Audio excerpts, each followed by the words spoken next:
Hello दोस्तों, welcome to main point study. I hope आप सारे के सारे ठीक हो। तो आज हम करने वाले हैं पार्ट 4 कक्षा 11वीं के इतिहास का, जिसका नाम है जी 3 वर्क। और हम करने वाले हैं जिसके most important question 2 marks, 3 marks, 4 marks, 5 marks, 6 marks, 8 marks का हर एक क्वेश्चन इसी पीडीएफ के अंदर से होगा। कोई डाउट है तो ये वाला हमारा चैनल है भरत कुमार खोरवाल, कोई भी वीडियो उठाकर देख लो जहां पर मैंने पेपर एनालिसिस करवा रखा हो। एक तरफ आपका क्वेश्चन पेपर रखता हूँ, एक तरफ मोस्ट इंपॉर्टेंट क्वेश्चन, और हर एक क्वेश्चन मैच करवाता हूँ। अभी 11-12 दिन पहले ही आपका जो है वो पोल साइंस का एग्जाम हुआ था, याद है ना। हर एक क्वेश्चन मैच करवाया था, याद है। वैल्यू बेस्ड क्वेश्चन आया था, election and the democracy are the two face of the same coin. चुनाव और जो आपका लोकतंत्र है वो एक ही सिक्के के दो पहलू हैं। वैल्यू बेस्ड क्वेश्चन है ना। कोई ऐसे नहीं बताता कि ये वाला क्वेश्चन आएगा, बट मैंने वैल्यू बेस्ड क्वेश्चन भी बताया था। एक ही क्वेश्चन बताया था पूरी पीडीएफ के अंदर, पूरे के पूरे जितने भी चैप्टर है उसमें एक ही वैल्यू बेस्ड क्वेश्चन था, और वही आ गया देखो। तो मैं आपको बता रहा हूँ, दिमाग में कोई डाउट मत रखना, यही इंपॉर्टेंट क्वेश्चन करके जाना बस। एक एक क्वेश्चन अच्छे से करके जाना, छोड़ना नहीं है इसमें से कुछ। ठीक है। दूसरी बात यह है कि 1 2 3 4 सारे चैप्टर के मोस्ट इंपॉर्टेंट क्वेश्चन की वीडियो नीचे डाल चुका हूँ मैं, है ना। नीचे डिस्क्रिप्शन में उसका लिंक मिल जाएगा, और साथ में उनकी पीडीएफ का भी। ठीक है, जैसे ये देखो दिख रहा होगा आपको। ओके। अच्छा, चैप्टर का भी लिंक आपको नीचे डिस्क्रिप्शन में मिल जाएगा। और ये चैनल वाला सब्सक्राइब भी कर लेना है, भरत खोरवाल वाला। और ये वाला भी चैनल है ना, मेन पॉइंट टेक वाला, इसको भी सब्सक्राइब कर लेना। ओके। चलो जी, बिना टाइम वेस्ट करे हम शुरू कर देते हैं। ठीक है। पहले मैं आपको ना नॉर्मल समझाऊंगा, मेरी बात सुनना। उसके बाद थोड़ा सा ब्रीफ इंट्रोडक्शन दूंगा, है ना। देखो यहाँ पर मैंने ये 3 वर्ग जो है, पादरी, अभिजात और कृषक वर्ग, इनके बारे में बहुत कम बताया है, बट मैं आप बताऊंगा। ठीक है। बट अभी रुक जाओ ताकि आपको थोड़ा बहुत समझ आ जाए। ओके।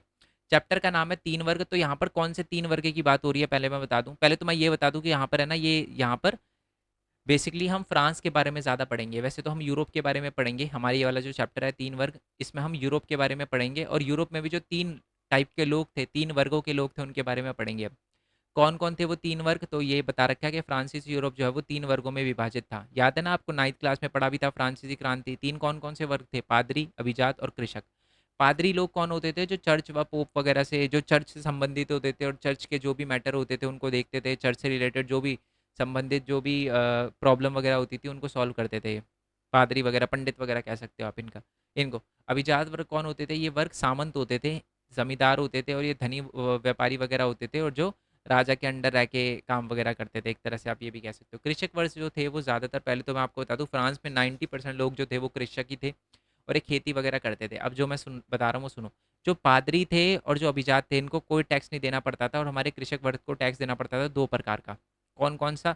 एक तो देना पड़ता था टेल, एक जिसको हम टाइल भी कहते हैं, है ना। और दूसरा था टाइद। टाइद, जो टाइद होता था ना, ये वो टैक्स था जो किसान देते थे। किसान देते थे, कृषक देते थे किसको? पादरी को। पादरी को क्या देते थे? 1/10 जमीन दे, 1/10 क्रॉप प्रोडक्शन, यानी अगर 100 किलो उगा रहे हैं ना ये, तो उसमें से 10 किलो जो है वो पादरी को देना पड़ता था। ठीक है। यानी जो तीसरा वर्ग है वो प्रथम वर्ग को देता था। और दूसरा टैक्स जिसको हम टेल्स कहते हैं, ये जो है वो किसान देता था किसको? राजा को। किसको देता था? राजा को। क्लियर हो गया ना? कोई दिक्कत नहीं है ना? चलो, आई होप पहला क्वेश्चन क्लियर हो गया हो। नेक्स्ट क्वेश्चन बहुत इंपॉर्टेंट है, बहुत बार पूछा गया है, और ये ऐसा क्वेश्चन है बहुत बच्चे छोड़ देते हैं। ठीक है, क्योंकि समझ ही नहीं आता क्या है, बट ये इंपॉर्टेंट है, सुन लो मेरी बात। सामंत क्या है और सामंतवाद की विशेषता बताओ। सामंतवाद क्या है और सामंतवाद की विशेषता बताओ। तो आपको क्या लिखना है कि सामंतवाद एक तरह की कृषि की भूमि को दर्शाता है, जो सामंतों और कृषि के संबंधों पर आधारित होती है। कृषक लॉर्ड को श्रम सेवा प्रदान करते हैं, इसके बदले में वह उन्हें सेना सुरक्षा देते हैं। ठीक है। तो सामंतवाद है ना, एक सिस्टम था बेसिकली। ठीक है। जो कृषि से रिलेटेड था, और ये कहीं ना कहीं सामंतों यानी जो ज़मीन के मालिक होते हैं, जिनको हम लॉर्ड कहते हैं, और कृषक, इन दोनों के बीच के संबंधों को दर्शाता था। इसमें जो लॉर्ड था वो जो किसान थे, कृषक थे, उनको सामंत की ज़मीनों पे काम करना पड़ता था फ्री में, और इसकी वजह से सामंत जो है वो उनको फ्री सेवा देते थे, किसकी? सेफ्टी की, सैनिक सुरक्षा देते थे। नेक्स्ट है, सामंतवाद शब्द एक जर्मन वर्ड से निकला है, जिसका मतलब होता है फ्यूड। एक्चुअली इंग्लिश में इसको, सामंतवाद को फ्यूडलिज्म कहते हैं। तो फ्यूड जो है वो एक जर्मन वर्ड है। ठीक है। और फ्यूड का अर्थ होता है भूमि का टुकड़ा। तो मैंने आपको बताया ना, भूमि से ये जुड़े हुए होते हैं। ठीक है।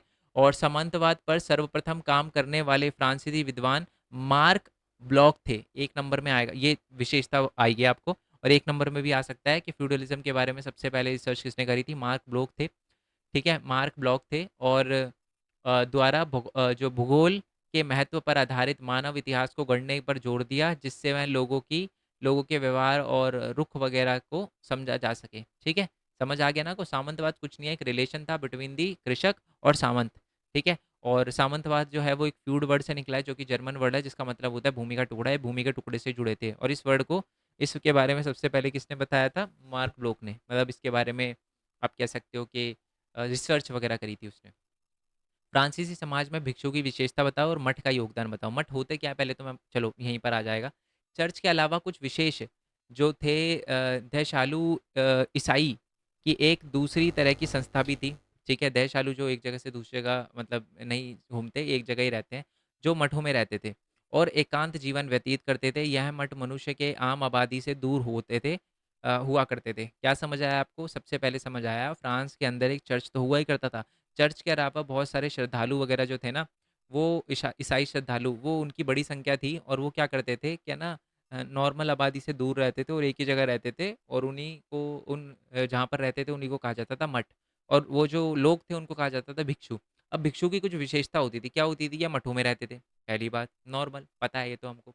दूसरा, इन्हें निश्चित और विशेष नियम का पालन करना पड़ता था। यह आम आबादी से दूर रहते थे, तो ये पॉइंट तो हमने पहले देख लिए। भिक्षु अपना सारा जीवन आबे, आबे का मतलब होता है वो जो घर होता है ना उनका, जहाँ पर वो सारे रहते हैं, आबे में रहते थे। और प्रार्थना वगैरह करने में और अध्ययन वगैरह और कृषि जैसे शारीरिक श्रम में लगाने का व्रत करते थे। मतलब ये प्रतिज्ञा, व्रत का मतलब होता है प्रतिज्ञा लेते थे कि हम यही काम करेंगे और यहीं आबे में रहकर करेंगे, यानी हमारे मठों में रहकर करेंगे। ठीक है। पादरी कार्य के विपरीत भिक्षु की जिंदगी पुरुष और स्त्री दोनों ही अपना सकते थे। मतलब देखो, पादरी जो होता है ना, मैं आपको बता दूं, वो सिर्फ मेल बन सकता था। क्रिश्चियनिटी में सिर्फ मेल पादरी बन सकता, आपने कभी नहीं देखा होगा फीमेल पादरी, होता ही नहीं है। फीमेल पादरी नहीं देखी होंगी क्योंकि वो होती ही नहीं है, मेल ही होता है। बट अगर हम भिक्षु की बात करें तो मेल और फीमेल दोनों भिक्षु बन सकते थे, बट हाँ, उनको अलग अलग रहना पड़ता था और वो शादी वगैरह भी नहीं कर सकते। और इनके जो आबे हुआ करते थे ना, घर हुआ करते थे, जो मठ होके, वो अलग अलग हुआ करते थे, है ना। और ये भीख वगैरह मांग के अपनी पूरी ज़िंदगी वगैरह व्यतीत वगैरह करते थे एक ही जगह रहकर। वह एक स्थान से दूसरे स्थान पर घूम कर उपदेश वगैरह देने का काम करते थे। Yes sir no? चलो, नेक्स्ट है कि मठों का योगदान बताइए हमारे फ्रांसीसी समाज में। मठों की संख्या सैकड़ों में बढ़ने से यह समुदाय बन गए थे, जिसमें बड़ी इमारतें और भू जागीरों के साथ साथ स्कूल, कॉलेज और अस्पताल वगैरह बनाए थे। तो आपसे पूछा जा रहा है फ्रांसीसी समाज में मठों का क्या योगदान था, तो आपको बताना है इनकी पॉपुलेशन बढ़ गई थी। और इतनी पॉपुलेशन बढ़ गई थी कि इन्होंने फिर स्कूल, कॉलेज और अस्पताल बनाना शुरू कर दिए। तो ये एक अच्छी चीज़ करी इन्होंने फ्रांसीसी समाज के लिए। दूसरा, इन समुदाय ने कला के विकास में भी योगदान दिया, है ना। जो भी ये मोनेस्ट्री वगैरह बनाते थे ना, ये जो बनाते थे मठ वगैरह, उसमें बहुत कला के बहुत अलग अलग चित्रण और बहुत अनूठी चीज़ें वगैरह बनाई थी इन्होंने। नेक्स्ट है ओबेस हिल्ड गॉड। ठीक है, हिल्डे गॉड एक प्रतिभाशाली संगीतज्ञ था, जिसने चर्च की प्रार्थनाओं में सामुदायिक गायन की प्रथा का विकास में महत्वपूर्ण योजना निभाई। जो ये आबे में रहने वाले ही हमारे भिक्षु थे। चर्च के अंदर ये जो गाने गाते हैं ना, प्रेयर होती है, प्रेयर गलत वर्ड बोल दिया मैंने, गाने तो नहीं बोलना चाहिए, प्रेयर होते हैं, भजन होते हैं जो हिंदी में जिसे बोले। तो जो सामूहिक भजन वाला सिस्टम है ना, प्रार्थनाओं का सिस्टम है, ये हमारे किसने, इन्होंने शुरू किया था, जिनका नाम था ओबेस हिल्डेगॉड। ओके, ये वोल्ड मोड जैसा लग रहा है ना वोल्ड मोड, बट नहीं, हिल्डे मोड है, हिल्डे गॉड है। ठीक है। चलो, नेक्स्ट है कि 13वीं सदी में भिक्षु के कुछ समूह, जिन्हें फ्रायर, ये याद रख लेना, फ्रायर 1695 है, 1695 फ्रायर कहते थे जिन्हें, ये हटा दो, फ्रायर कहते थे। और उन्होंने मठों में ना रहने का निर्णय लिया। देखो देखो, वैसे तो हमारे भिक्षु मठ ही में रहते थे, बट कुछ हमारे भिक्षु 13वीं शताब्दी में उन्होंने सोचा यार निकलते हैं यहाँ से, और वो फिर निकलने लग गए बाहर और उनको फिर फ्रायर कहा जाने लगा। ठीक है। नेक्स्ट आ जाते हैं नाइट, इसका तो क्वेश्चन बनता है जी। ठीक है। अभी है ना, मैं इस चैप्टर का 8 नंबर के 2 क्वेश्चन बताऊंगा। ठीक है, वो बहुत ध्यान से सुनना। मैं आपको पहले ही बता रहा हूँ, मैं इसलिए बता रहा हूँ क्योंकि बच्चे कुछ करते हैं कि बीच में स्किप मार देते हैं, अरे छोड़ो छोड़ो। अरे भाई, इंपॉर्टेंट क्वेश्चन की वीडियो है, आंखों से आंसू निकल जाएगा जब आप पेपर दे के आओगे और पता चलेगा यार पूरी पीडीएफ के अंदर से सब कुछ आया था, बट यार मैंने तो स्किप कर दिया। और होता है ऐसा, मैं दिखा दूँ ये वाले, जब आप ये खोलोगे ना तब भी 2-3 कमेंट निकल जाएंगे, सर इसका आंसर यही था क्या सर, मैंने तो स्किप कर कर दिया था। तो ऐसा होता नॉर्मली है, इसलिए बता रहा हूँ, ये गलती मत करना। ठीक है, फिर आप बोलोगे कि यार सर छूट गया हमारे से। तो ट्वेल्थ में फिर आप याद रखोगे ये बात, तो ट्वेल्थ में बात याद रखने का फायदा नहीं है ना, 11th अच्छे से निकालो पहले। ओके। नेक्स्ट है नाइट कौन थे? कुशल जो अश्व सैनिक होते हैं ना, उनको नाइट्स कहा जाता है। जो घोड़े चलाते हैं ना, घोड़े वगैरह अच्छा से चलाना जानते हैं, उनको कहते हैं नाइट। अश्वारोही भी कहते हैं इनको। 9वीं सदी में प्राय युद्ध होते रहते थे, जिससे नए वर्ग को बढ़ावा दिया। अब इसको ओके, क्वेश्चन ये है कि नाइट कैसे आए? मैं आपको पहले समझा देता हूँ नाइट आए कैसे। ओके, अब देखो हुआ क्या कि है ना, जो हमारे क्या कहते हैं उसको, अ, सामंतवाद थे ना, जो सामंत थे हमारे, उनके है ना आपस में 9वीं शताब्दी में बहुत लड़ाई वगैरह होती रहती थी, युद्ध वगैरह होते रहते थे। तो युद्ध के लिए सेना चाहिए थी, सेना। सेना पता है कौन बन जाता था? सेना बन जाते थे वही कृषक, जो फ्री में काम करते थे ना उसकी लैंड पे, हमारे क्या नाम है उसका, सामंत की लैंड पे। उन्हीं को जो है वो हथियार दे दिए जाते थे और बोला जाता था लड़ो। अब उनसे ढंग से लड़ा तो जाता नहीं था। इसी वजह से एक नया वर्ग जो है वो उभर के आया, जिसका काम ही था लड़ना, और उसी को कहा गया नाइट। ठीक है? ये जो है वो लड़ सकते थे, और मैंने आपको बता दिया किसान कुलीन वर्ग को सेवा देते थे, परंतु इन्हें सुरक्षा नहीं दे सकते थे। मतलब इनके उनको आर्मी वगैरह नहीं, हाँ, मतलब प्रोडक्शन तो करते थे, खेती तो करते थे इनके लिए, बट आर्मी नहीं बन सकते थे अच्छी।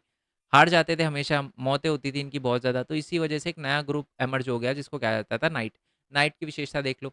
नाइट लॉर्ड से उसी प्रकार संबंधित थे जिस प्रकार लॉर्ड से राजा संबंध में था।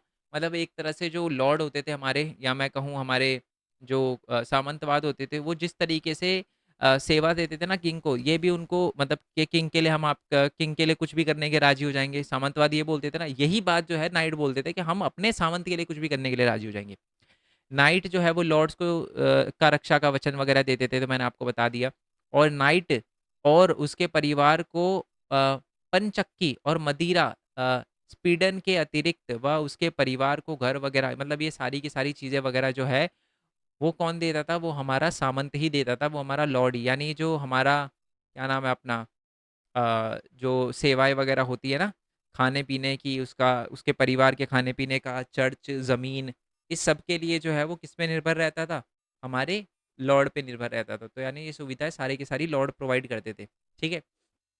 नाइट अपने लॉर्ड को एक निश्चित रकम देता था, पैसे देता था, और युद्ध में उसकी तरफ से लड़ने का वचन देता था। ठीक है? नाइट अपने लॉर्ड से एक निश्चित रकम लेता था होगा, लेता था, और उसको वचन देता था कि भाई कोई भी दिक्कत होगी ना मैं लड़ूंगा आपके लिए। और मैं आपको बता दूं कि एक नाइट जो है ना वो बहुत सारे लॉर्ड को भी सेवा दे सकता था। ठीक है? बट उसकी जो निष्ठा होती थी वो एक के प्रति होती थी। ओके, चलो। और अपनी सेना योग्यता बनाए रखने के लिए नाइट जो है प्रतिदिन अपने लॉर्ड के साथ जो है वो जाता भी था, है ना? और अलग अलग वो अभ्यास वगैरह करने भी निकलता था, है ना? अपने लॉर्ड के साथ भी निकलता था। नेक्स्ट है, नेक्स्ट वाला क्वेश्चन है कि सर्फ कौन थे? ये सर्फ बेसिकली वही है जो काम वगैरह करते थे ना, बेसिकली उन्हीं को सर्फ वगैरह कहा जाता था, जो सर्विस वगैरह प्रोवाइड करते थे, फ्री में काम करते थे एक तरह से हमारे लॉर्ड की ज़मीन पे। और ये एक तरह से क्या थे, इनकी हालत जो थी वो अच्छी थी। मैं ये बता देता हूँ, मैं इसका आंसर लिखना भूल गया शायद, बट मैं आपको वैसे ही बता देता हूँ। अब तो है ना सिर्फ 2 क्वेश्चन बच रहे हैं, 3 क्वेश्चन बच रहे हैं, बट पहले ये सुन लो यार, सर्फ थे कौन? सर्फ वो लोग थे, ठीक है, जिनको खरीदा और बेचा जाता था, और ये जो है वो काम वगैरह करते थे लॉर्ड की ज़मीन पर, सुनना, सामंतों की ज़मीन पर। बट है ना, ये जो थे इनकी कंडीशन जो है वो रोम के जो सर्फ थे, या रोम के जो स्लेव थे, दास थे, उनसे अच्छी थी। क्यों? क्योंकि देखो रोम के अंदर जो था वो स्लेव की कंडीशन बड़ी ख़राब थी, है ना? सर्फ के अंदर अच्छी थी। क्यों? क्योंकि उनको सारी फैसिलिटी वगैरह दी जाती थी। ऊपर से अगर वो कभी भाग जाता था कोई सर्फ, और अगर वो भागने के बाद कुछ निश्चित समय तक अलग रहे ना, तो उसको उसकी फ्रीडम मिल जाती थी। ठीक है? तो यही बात बताती है कि सर्व की कंडीशन हमारे यहाँ पर हमारे फ्रांस में थोड़ी-सी अच्छी थी, रोम में ज़्यादा ख़राब थी। अब आ जाओ जी इस चैप्टर के बहुत ज़्यादा इंपॉर्टेंट क्वेश्चन पे, ठीक है? ये टाइप ऑफ टैक्सेस तो मैं बता ही चुका हूँ, तो ये नहीं बताऊँगा। अब जो 2 क्वेश्चन हैं ये वाले, ये भाई लिख लो, 8 नंबर का क्वेश्चन है। ये कम का नहीं बनता, 5 का नहीं बन सकता, ये 8 का ही बनता है। यूरोप में 14वीं शताब्दी में क्या संकट आए थे? इसको छोड़ो छोड़ो, पहले ये वाले क्वेश्चन पे आओ। पहले 11वीं सेंचुरी की बात करेंगे, फिर ही तो जाएँगे हम उस वाली सेंचुरी पे। तो ना 11वीं शताब्दी में जो है वो कृषि में ना बहुत बदलाव आए थे। तो वो बदलाव बताने कौन-कौन से आए थे? देखो, सबसे पहले तो कृषि के अंदर सबसे बड़ा बदलाव ये आता है कि पहले लकड़ी के हल हुआ करते थे, तो वो टूट जाते थे, गल जाते थे। तो उसकी जगह है ना लोहे की नोक का हल जो है उसका प्रयोग किया जाने लगा। पहला बदलाव ये आया। दूसरा है कि ना जो पहले पशुओं के गले में जो वो डाला जाता था ना गले के स्थान पर, अब जो है वो जो जुआ जुआ जो है वो अब कंधों पर जाने लगा। ओके। जैसे रस्सी होती है ना, पहले रस्सी गले में डाली जाती थी, ठीक है? बट अब जो है उसके कंधे पे डाली जाती थी। पहले गले मेरी बात समझ पा रहे हो ना? पहले जो होता था वो गले पे डाली जाती थी हार्नेस, जैसे बैल वगैरह के गले पे डाली जाती थी, तो बोझ लगता था और ढंग से वो काम नहीं कर पाती थी, ठीक है? गाय भैंस जो भी थी खेती के लिए। बट उसके बाद है ना इनके कंधों पर डाले जाने लग गए वो। तो ये भी एक तकनीकी बदलाव आया दूसरा। तीसरी बात है कि घोड़े के जो खुर है ना, उसके लिए भी लोहे की नाल का प्रयोग किया जाने लगा, क्योंकि घोड़ा जब भागता था ना तो उसकी जो खुर होते हैं ना नीचे वाले, वो घस जाते थे, है ना? टेढ़े-मेढ़े हो जाते थे, घस जाते थे। तो इसी के लिए लोहे की नाल बनाई गई, जिससे जो है वो घोड़ा भी अच्छी तरीके से भाग सके। क्या-क्या देखा हमने? पहला कि जो खेती के लिए क्या हो गया कि हमारा लोहे का हल आ गया, लोहे की नोक का हल आ गया। दूसरा, जो पशुओं के गले में जुआ डालने की जगह कंधे पे डाला जाता था। तीसरी बात है जो है घोड़े के नाल वगैरह भी आ गए लोहे की। तीसरा, कृषि के लिए वायु और जल शक्ति का प्रयोग किया जाने लगा, है ना? जल की चक्कियाँ वगैरह इनका प्रयोग किया जाने लगा। नेक्स्ट वाले पॉइंट में भी ये लिखा है। और ना अब साल में 2 फसल की जगह 3 फसलें, 3 खेतों वाली व्यवस्था का उपयोग किया गया। देखो मैं समझाता हूँ। पहले क्या होता था, खेत होते थे उसको 2 पार्ट में डिवाइड कर दिया जाता था। एक खेत यहाँ पर, जैसे यहाँ पर राबी क्रॉप उगा दी, यहाँ खरीफ क्रॉप उगा दी, है ना? राबी फसल और खरीफ फसल उगा दी। बट एक और सीज़न होता है, पढ़ा होगा आपने 10th में, जिसका नाम होता है क्या? ज़ैद। अब देखो आपने राबी की फसल उगा दी, फिर बीच में आपको ज़ैद की फसल में आप कुछ उगा ही नहीं पाओगे, क्योंकि ये वाली ज़मीन तो आपने खरीफ के लिए छोड़ी हुई है। तो अब क्या है कि एक सिस्टम और निकाल दिया गया है, एक चेंज ये भी आया कि अब 2 नहीं, अब 3 फसलें उगेगी। है ना? खेतों को 3 पार्ट में बाँट दिया गया, ताकि तीनों के तीनों मौसम का फ़ायदा उठाया जा सके। किसी भी टाइम को छोड़ा ना जा सके। इससे जो है कृषि उत्पादन में भी बढ़ोतरी हुई, है ना? और भोजन की उपलब्धता दुगनी हो गई। कृषकों को भी बेहतर अवसर मिले और जोतों का आकार छोटा होता चला गया। इससे अधिक कुशलता से जो है वो काम होने लग गया। अब देखो, किसान का एरिया जब कम होगा तो वो छोटे एरिया पर ज़्यादा फ़ोकस कर पाएगा, ठीक है? और इसके बाद है ना, जो किसान था, अब उसको छोटे एरिया मिल गए तो वो बाकी चीज़ों पर भी, क्योंकि सारा फ़ोकस अब उसे लैंड पे नहीं करना पड़ रहा था। मेरे कहने का मतलब, छोटा लैंड है तो ज़्यादा मत्थामारी नहीं करनी पड़ती थी, तो उसके पास बड़ा टाइम बचता था, तो बाकी गतिविधि में भी अपना टाइम लगा सकता था। तो ये कुछ चेंज थे जो 11वीं सेंचुरी में आए थे। आपने एक बात नोटिस करी होगी, मैंने इसको एक्सप्लेन नहीं करा बच्चे, आपको करना है एग्जाम में एक्सप्लेन, क्योंकि अगर मैं एक्सप्लेन करता इसको तो मेरे को टाइम लग जाता। मेरे कहने का मतलब, लिखने में टाइम लग जाता। मैंने समझाया तो आपको, एक्सप्लेन तो यहाँ पर करा है, बट अगर मैं लिखता तो टाइम लग जाता। इसकी वजह से शायद मैं अपलोड भी ना कर पाता, आपके एग्जाम के बाद अपलोड होती, तो इस वजह से मैंने डाल दिया। ठीक है, अब आ जाते हैं 14 सेंचुरी में क्या क्या संकट आए। अब देखो, 11वीं सेंचुरी में तो सब बढ़िया चला, 12वीं सेंचुरी में भी बढ़िया चला, 13वीं सेंचुरी में बढ़िया चला, बट उसके बाद जो है 14वीं सेंचुरी में, यानी 14वीं शताब्दी में, हमारी कृषि का सत्यानाश हो गया। बहुत बड़े संकट आ गए, सिर्फ कृषि के नहीं, और भी बहुत सारी चीज़ों के संकट आए। वो क्या क्या संकट थे वो दे रखे हैं। पहला, आर्थिक विस्तार जो है वो धीमे पड़ने के कारण 13वीं शताब्दी के अंत में यूरोप में तेजी से जो है ग्रीष्म ऋतु के स्थान पर ठंडी जो है वो ग्रीष्म ऋतु ने ले लिया। इसका मतलब ये है क्या ना, 11वीं 12वीं 13वीं शताब्दी में ना गर्मियाँ ज़्यादा होती थी, और जब गर्मियाँ ज़्यादा होती थी तो गर्मियों में फसल भी अच्छी उग पाती थी। बट अब क्या हुआ, 14वीं शताब्दी में सर्दियों का टाइम बढ़ गया और गर्मियों का टाइम कम हो गया, तो खेती का टाइम कम हो गया ना, है ना? हमने याद है पीछे वाले चैप्टर के अंदर जो यायावर साम्राज्य था, उसमें भी मैंने आपको बताया था कि देखो, सर्दियों में क्रॉप नहीं उगती अच्छी, गर्मियों में उगती है। बट हमारे 14 सेंचुरी में सर्दी का टाइम बढ़ गया था, तो ऑब्वियस सी बात है, दिक्कत तो आएगी, है ना? पैदावार के मौसम छोटे हो गए, और तूफान वगैरह और महासागरीय बाढ़ वगैरह ने भी जो है वो नुकसान करना शुरू कर दिया था। पहले जो है वो पहले की गहन जुताई, 3 क्षेत्रीय फसल चक्र की भूमि भी कमज़ोर हो गई। अब देखो, पहले हम वो ख़ारिफ़, राबी और वो ज़ैद फसल उगाते थे।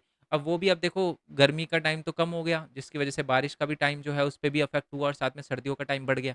तो इसकी वज़ह से जो 3 चक्रीय जो हमने बनाई थी ना, 3 अलग-अलग, जो 11वीं सेंचुरी में याद है ना, फसलों को 3 पार्ट में बाँट दिया जाता था खेतों को, वो सिस्टम भी कमज़ोर हो गया। चरागाहों की कमी से पशुओं की संख्या में भी कमी आई। अब ऑब्वियस सी बात है, अब देखो, एक बंदा है, जब वो खेती कर रहा है, उसे पता है उसका खेत कम हो गया, है ना? तो अब जानवरों को खिलाना पड़ेगा, तो जानवरों को भी उसने छोड़ दिया कि भाई जाओ। क्यों? क्योंकि अब वो पाल ही नहीं सकता ना जानवरों को। जानवरों जितना यूज़ नहीं हो रहे, उससे ज़्यादा तो खाना खा रहे हैं। तो ये एक दिक्कत आ गई, तो इसकी वजह से जानवरों वगैरह की संख्या भी कम होने लग गई। जनसंख्या वृद्धि के कारण उपलब्ध संसाधन कम पड़ना शुरू हो गए। अब पॉपुलेशन भी बहुत तेज़ी से बढ़ रही थी, फूड उग नहीं पा रहा था, तो ये भी एक आ गई। नेक्स्ट है कि फिर अकाल पड़ गया 1315 और 1317 में, जिसकी वजह से जो है वो माना जाता है कि बहुत सारे पशुओं की मौत हुई। ऑस्ट्रिया और सर्बिया में चांदी की खानों ऑस्ट्रिया और सर्बिया के अंदर चांदी की खानों में उत्पादन की कमी आ गई, जिससे सिक्के वगैरह का प्रोडक्शन नहीं हो पा रहा था। ठीक है, और धातु में कमी का धातु की कमी से व्यापार भी प्रभावित हुआ। अब देखो सिक्के बन नहीं पा रहे थे तो व्यापार भी ढंग से नहीं हो पा रहा था, और धातु की कमी भी आ गई थी। मुद्रा मुद्रा यानी ये हमारे जो ऑस्ट्रिया और सर्बिया के अंदर चांदी तो खत्म हो गया था।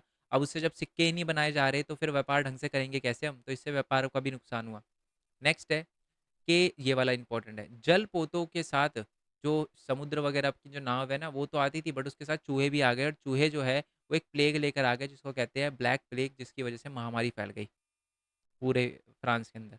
नेक्स्ट है लाखों लोग ग्रसित वगैरह हुए, और विनाशशील के साथ साथ आर्थिक मंदी भी आ गई और सामाजिक विस्थापना हुई। मतलब एक तरह से सिस्टम जो है वो दोबारा से वही पहले वाला चला गया, जहाँ पर जो है वो किसानों को बहुत बुरी तरीके से काम करना पड़ता। पता है 11वीं सेंचुरी में क्या हुआ था, 11वीं शताब्दी में? अब किसान जो है ना वो पहले आपको पता है फ्री में काम करते थे हमारे लॉर्ड की ज़मीन पे, बट अब है ना वो थोड़े अमीर हो गए थे क्योंकि खेती वेती अच्छी हो रही थी 11वीं शताब्दी में। तो इसकी वजह से वो पेमेंट कर देते थे, कहते थे हम काम नहीं करेंगे आपकी ज़मीन पे। बट अब जब 14 सेंचुरी में दोबारा कृषि पर नुकसान होने लग गया तो उन्होंने कहा भाई पैसे तो नहीं है, तो जो लॉर्ड है वो बोलता है आ जाओ भाई दोबारा खेतों पे आ जाओ फिर। तो ये वाला सिस्टम दोबारा से आ गया। मज़दूरों की संख्या में कमी आई, इससे मज़दूरी की दर 250% तक वृद्धि हो गई। ठीक है, इसका मतलब है मज़दूरों की संख्या जो है वो कम हो गई। ऑब्वियस सी बात है, काम करने को कोई खेतों पे राज़ी था नहीं, और इसी की वजह से जो है वो 250% जो है वो मज़दूरी की दर बढ़ गई, यानी जो काम करते थे ना उनको अच्छी सैलरी मिलने लगी। अब ये 2 टाइप के टैक्स वगैरह थे ये हम देख चुके हैं, और ये जो वो सारी की सारी चीज़ें देख चुके हैं। आई होप आपको एक-एक क्वेश्चन बहुत अच्छे से समझ आया हो। ठीक है? और हर एक क्वेश्चन लर्न करके जाना बच्चे अच्छे से, क्योंकि इससे बाहर कुछ नहीं आएगा। बार-बार बोल चुका हूँ मैं, इससे ज़्यादा बार नहीं बता सकता आपको। एक भी क्वेश्चन छोड़ने की गलती मत करना। बाकी जो मिलते हैं नेक्स्ट वीडियो में। सबकी पीडीएफ का लिंक नीचे डिस्क्रिप्शन में है। बाकी जो हमारे चैनल है मेन पॉइंट स्टडी वाला, तो देख ही रहे हो आप वीडियो। अच्छा, मैं देखो वीडियो अपलोड भी कर चुका हूँ, तो देख लेना ये। बाकी ये वाला जो हमारा चैनल है मेन पॉइंट टेक, अर्निंग से रिलेटेड वीडियो बनाता हूँ मैं इस पे, तो इसको सब्सक्राइब करना मत भूलना, और जो हमारा भरत कुमार खोरवाल है इस चैनल को भी सब्सक्राइब करना मत भूलना। मिलते हैं जी नेक्स्ट वीडियो में, तब तक के लिए थैंक यू सो मच। जय हिंद, जय भारत, वंदे मातरम। Thanks for the support. Bye bye.